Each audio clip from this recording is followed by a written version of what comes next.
J'espère que vous allez bien, j'espère que vous vous portez bien. Je voulais pas faire cette mise au point, mais après avoir mûrement réfléchi, j'ai décidé de la faire. J'ai décidé de la faire parce que j'en ai marre de ce que moi j'appelle la dictature du mensonge, la dictature de la malhonnêteté, la dictature de la mauvaise éducation, la dictature de la mauvaise foi. En Algérie, nous ne souffrons pas uniquement de la dictature politique, du totalitarisme, de la violation des droits de l'homme et de la persécution des libertés fondamentales. Nous souffrons aussi de la dictature du mensonge, de la dictature malhonnête, de la dictature de la mauvaise foi, de certaines personnes qui prétendent faire partie de l'opposition. Je vous parle de cette mise au point parce que j'ai vu hier, on m'a fait parvenir quelques individus sur les réseaux sociaux que je ne pourrais qualifier ni de journalistes, ni d'opposants, ni d'activistes. Des influenceurs, même pas, je sais même pas ils influencent qui. Des individus tout court qui ont une communauté suivie par quelques milliers de personnes. Ils font des vidéos sur les réseaux sociaux, malheureusement, et certaines personnes leur accordent de la crédibilité ou là, ils les suivent. J'ai toujours responsabilisé l'opinion publique, malheureusement, les Algériens ne filtrent pas leurs sources. Ils suivent tout et n'importe quoi, et ça devient malheureux parce qu'ils commencent à croire à ce qu'il dit. Nous avons fait récemment parler, nous avons récemment démenti une grosse fake news ou des informations fallacieuses qui ont été publiées récemment sur le haut responsable de la DGSI en Algérie, Nasser Djen. Voilà, et on avait parlé, il y avait une rumeur qui était, des rumeurs, il y avait clairement un média français qui s'appelait Monde Afrique, pour être plus précis, je ne l'avais pas cité dans mon émission la dernière fois, qui a sorti un article et qui a dit que Nasser Djen fait l'objet d'une enquête des services secrets français, que les services secrets français soupçonnent Nasser Djen d'être à l'origine de la crise des influenceurs ou à l'origine des manœuvres de déstabilisation orchestrées par lui, par ses services contre la France, qu'il a essayé d'intervenir sur le sol français à travers des agents d'influence ou des agents de déstabilisation. Et cet article a voulu faire croire que des pressions françaises ont été exercées sur l'Algérie dans le cadre de négociations pour obtenir la tête de Nasser Djen afin que Nasser Djen soit remplacé. Et on a voulu donc faire croire que l'origine de la crise entre l'Algérie et la France, c'est Nasser Djen. Bon, on avait fait notre boulot. On a fait notre boulot comme d'habitude. On a fait une émission dans laquelle on a expliqué que c'était faux, que c'était mensonger. On a confronté cette fake news à la réalité. Et on a estimé qu'il n'y avait rien de vrai, qu'il n'y avait absolument rien de vrai, que tout était faux, que Nasser Djen, il est patron de renseignement intérieur algérien, il ne peut pas aller lui-même gérer ou exécuter des missions sur le territoire français. Quand nous avons fait cette émission, c'était pas pour défendre Nasser Djen, c'était pour dire voilà ce qui est vrai, voilà ce qui n'est pas vrai. En réalité, encore une fois, nous remarquons que la mission du journaliste en Algérie, elle n'est pas du tout comprise, qu'il n'est plus possible d'être un véritable journaliste en Algérie. Voilà, l'émission a été diffusée le 11 février dernier, elle a été intitulée « Le général fantôme sans salle et les gros mensonges sur les négociations entre l'Algérie et la France », puisqu'on a voulu donc mêler Nasser Djen à l'affaire de Boualem Sansal et que la France et l'Algérie négocient un accord de paix pour sortir de cette crise, et que dans ces négociations, les Français ont posé comme condition en Algérie de limoger Nasser Djen qui serait à l'origine de tous les problèmes entre les deux pays, ce qui est complètement faux. Nous avons fait notre travail durant 24 minutes, en donnant tous les arguments, en donnant les faits, en travaillant que sur les faits pour dire que c'est faux. On l'a fait parce qu'on est journaliste. Notre boulot est de dire à l'opinion publique, voilà ce qui est vrai, voilà ce qui est faux. Voilà les faits qui sont véridiques et confirmés puisque nous avons fait un travail de recoupement. Voilà les faits qui sont faux parce que nous avons fait un travail de recoupement et d'investigation. On nous a accusés plus tard d'être les porte-parole des services secrets algériens. Ou des agents qui m'a finalement il travaille pour les services secrets algériens, il travaille, c'est le bras armé, c'est le bras médiatique, s'il a défendu Nasser al-Jinn, c'est parce qu'il a été payé, c'est parce qu'on lui a demandé. Celui qui a dit ça, c'est quelqu'un qui s'appelle Ahmed Ben Atiyah. D'ailleurs, moi je ne l'ai jamais écouté. Je ne peux même pas l'écouter parce que mon cerveau, mon niveau d'instruction et mon niveau d'éducation ne peut pas me permettre de percevoir, de comprendre ses propos et ses bêtises. Je rappelle que Ahmed Ben Atiyah, je l'ai aidé moi-même à s'installer en France puisque le 12 août 2022, vous pouvez aller sur Algérie Part, c'est moi qui lui a consacré un article qui lui a permis ensuite, par la suite, de légitimer sa demande d'asile en France. Le journaliste Ahmed Ben Atiyah fuit clandestinement en Algérie et demande le refuge politique en France. L'article date du 12 août 2022, il est sur Algérie Part. Il m'avait appelé en me demandant, carrément en me suppliant, de l'aider à accomplir ses démarches auprès de l'Office français de la protection des réfugiés et des apatrides, et qu'il avait besoin d'avoir un article qui parle de lui, de ce qu'il a souffert en Algérie, de son emprisonnement en Algérie, de la persécution dont il avait été victime en Algérie, pour qu'il puisse justifier sa demande de refuge politique auprès de l'OFPRA, auprès des autorités françaises. Comme moi j'ai le statut de réfugié politique en France depuis octobre 2019, et j'avais accompli toutes les démarches, je connais l'importance de présenter des preuves.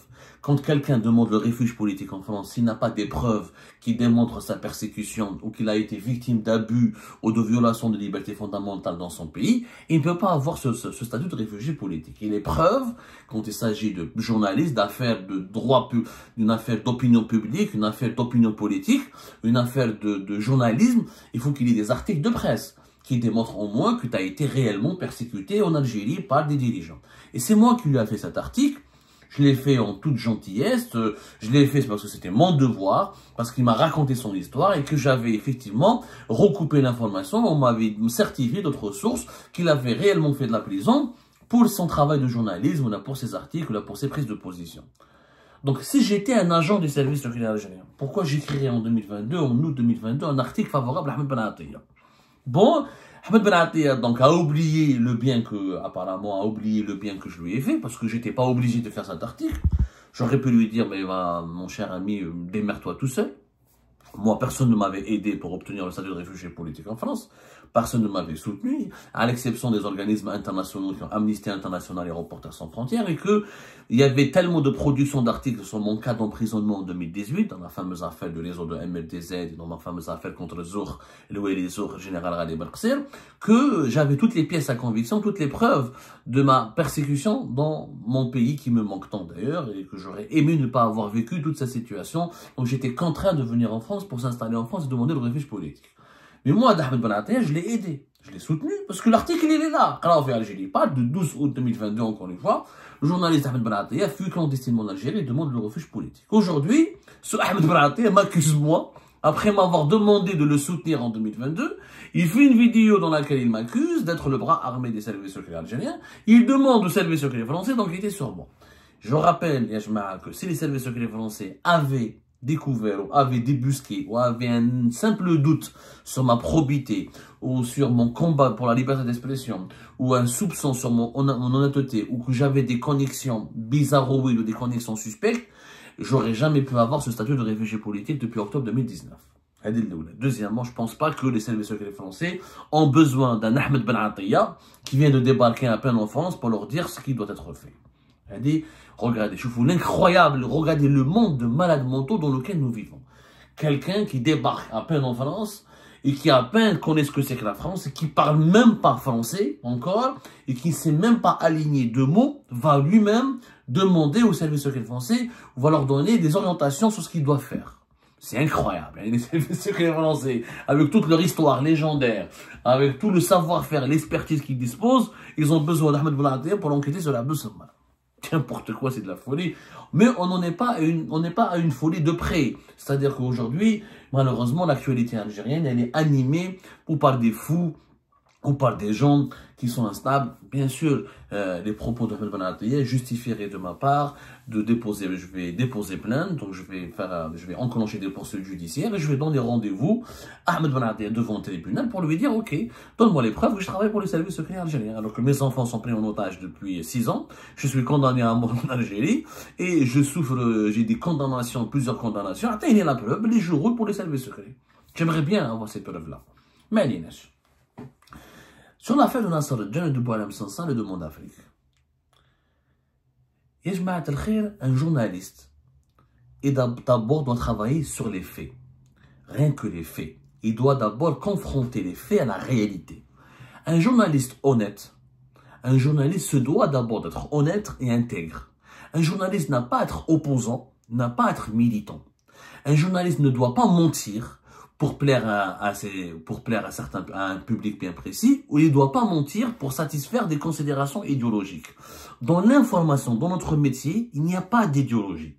À la différence de tous les autres activistes, youtubeurs qui animent la scène médiatique, on est des journalistes. On a le statut de journaliste. On est journaliste. On travaille sur l'info, sur les faits. C'est les faits sont vrais ou pas vrais. Sur l'affaire les informations qui ont été avancées par le Monde Afrique sont totalement fausses parce qu'on les a confrontées à la réalité et on les a vérifiées et elles sont fausses. Pour une raison simple, les raisons de la crise entre la France et l'Algérie, Abdelmadjid Tebboune les a reconnues le 2 février 2025 dans une interview à l'opinion, c'est à cause du Maroc. Ce n'est pas à cause de la DGSI algérienne, ni à cause de la DGSI française, ni à cause de Bruno Retailleau, ni à cause de...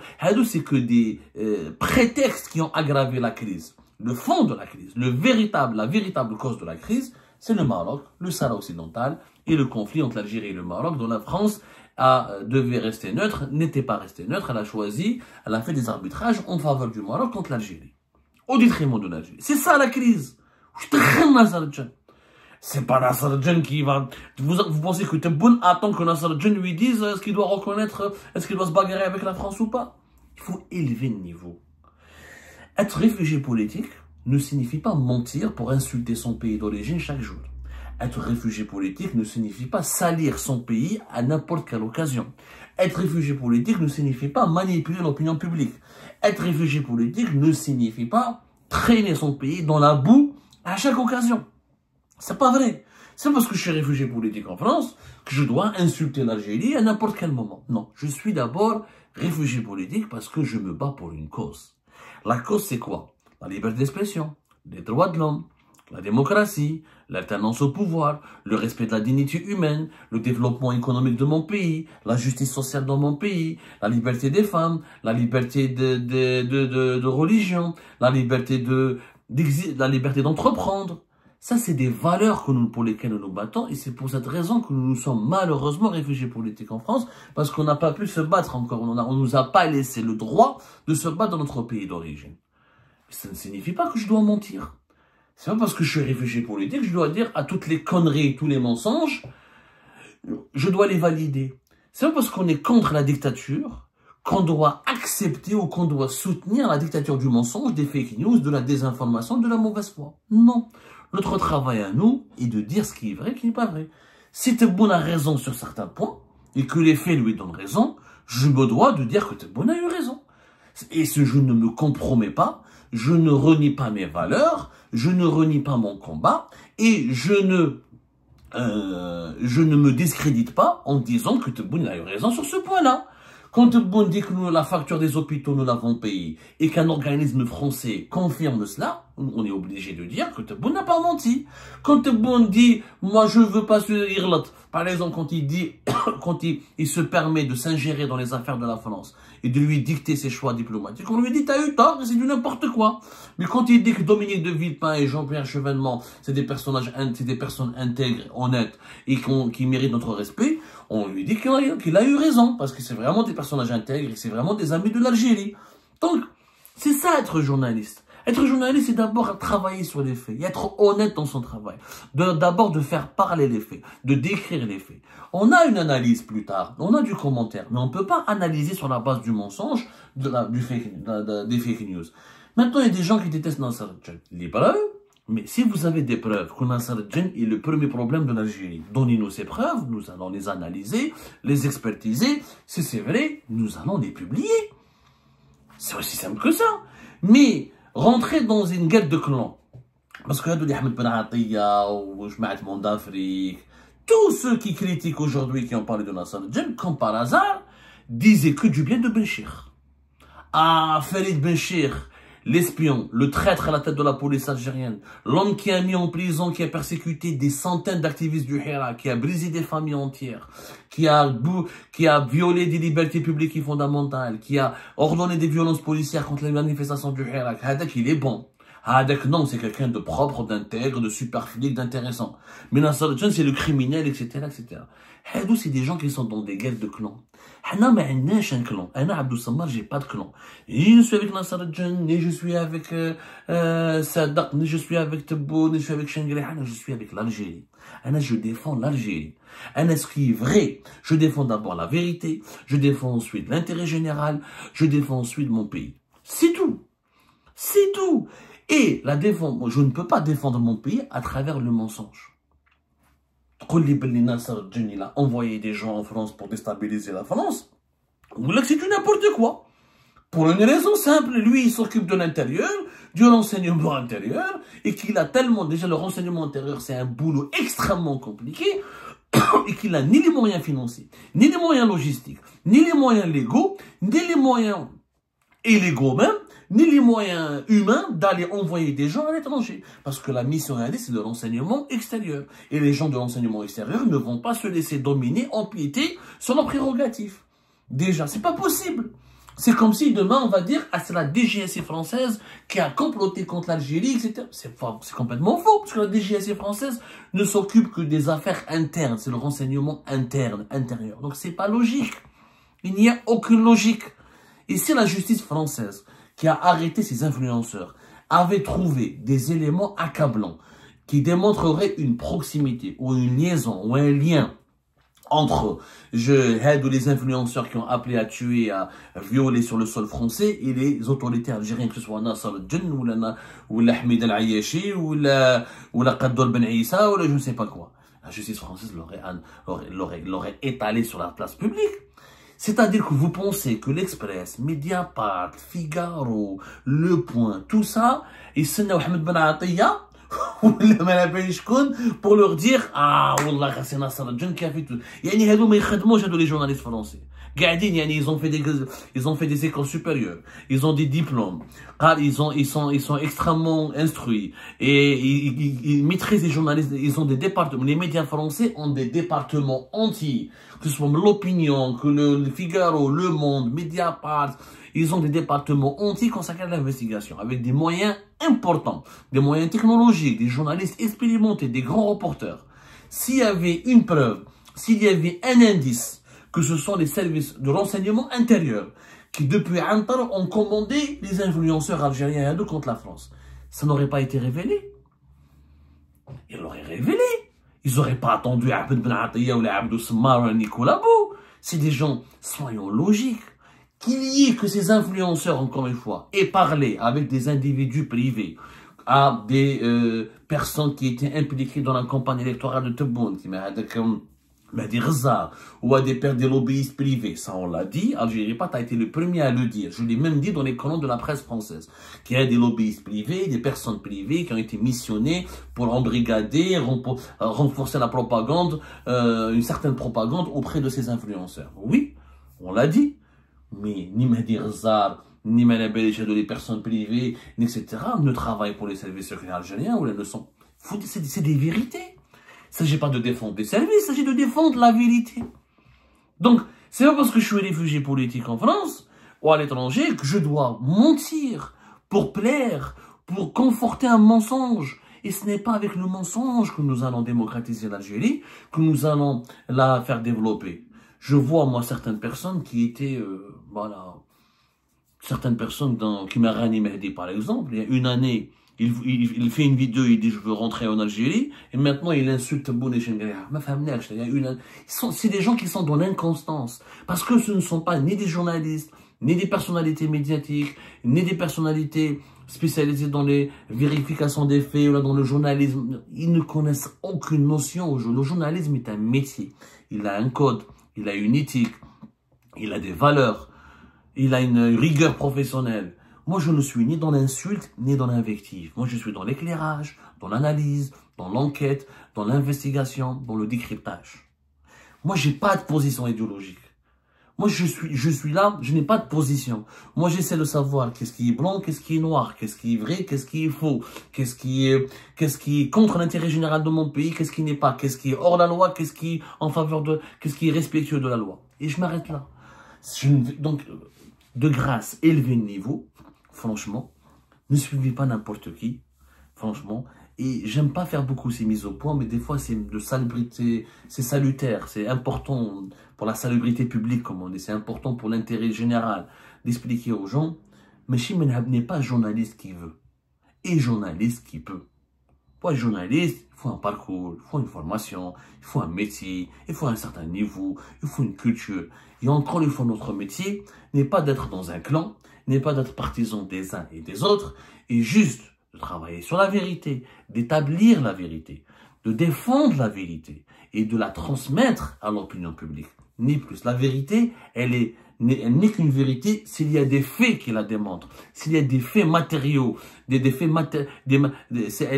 a des faits matériellement prouvés et démontrés. Alors, le mensonge, les fake news. Je vous donne un exemple. Hier, j'avais dit que la mort de Mohamed VI, le roi du Maroc, est une fake news. Eh bien, les Algériens, bien que tu travailles pour le Makhzen. Et pourtant, je dis juste c'est une fake news. Il veut que tu travailles pour le Makhzen. Alors, je comprends pas. Je travaille pour les services secrets algériens, je travaille pour le Makhzen. On comprend pas. J'ai démenti ensuite qu'il n'y a pas eu de coup d'État à Alger contre Abdelmajid Tebboune. C'est une grosse fake news qui a été diffusée par des canaux marocains. Ah, gars, tu travailles pour Tebboune. Alors, il y a un instant, je travaillais pour le Makhzen. En plus, je travaillais pour Tebboune. C'est du n'importe quoi. On n'arrive plus à faire son métier en Algérie parce qu'on veut nous coller des étiquettes. On n'arrive pas à comprendre que le journaliste est indépendant de toute mouvance politique et de toute considération idéologique et qui travaille pour la vérité, rien que pour la vérité. Je pense que peut-être ne pourra pas nous comprendre, mais je pense qu'un jour, on nous donnera raison.